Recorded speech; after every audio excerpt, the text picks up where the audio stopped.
আগামী 12ই ফেব্রুয়ারি জাতীয় সংসদ নির্বাচন অনুষ্ঠিত হবে। এ বিষয়ে কোনো সংশয়ের অবকাশ নেই বলে জানিয়েছেন তথ্য ও সম্প্রচার মন্ত্রণালয়ের উপদেষ্টা সৈয়দা রেজনা হাসান। তিনি বলেন, এই নির্বাচন ও গণভোট দেশের জন্য এটি ঐতিহাসিক সুযোগ।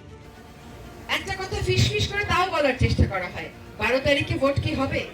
12 তারিখে ভোট না হওয়ার কি আছে? সরকার ভোটের জন্য প্রস্তুত, ইলেকশন কমিশন প্রস্তুত, রাজনৈতিক দলেরা প্রস্তুত, ভোটারেরা প্রস্তুত। জীবনে প্রথমবারের মতন যারা ভোট দেবেন এমন তো অনেকেই আছেন। আজকে যার বয়স 38 সেও কিন্তু ভোট দিতে পারে নাই গত 20 বছর। তো এই জীবনে প্রথমবারের মতন ভোট দিতে মানুষ মুখিয়ে আছে। তারপরেও কানে কানে এই কথা কেন জিজ্ঞেস করা হয়? কারণ ওই যে পতিত স্বৈরাচার 16টা বছর ছিল, সে সমাজের সব জায়গায় তার লোক রেখে গেছে। যেখানে জনগণ হ্যাঁ ভোটের মাধ্যমে পরিবর্তনের পক্ষে রায় দেবে। বুধবার বিকেলে রাজবাড়ী শহীদ খুশি রেলওয়ে মাঠে জেলা প্রশাসনের আয়োজনে গণভোটের প্রচার ও ভোটার উদ্বুদ্ধকরণ অনুষ্ঠানে প্রধান অতিথিদের বক্তব্যে তিনি এসব কথা বলেন।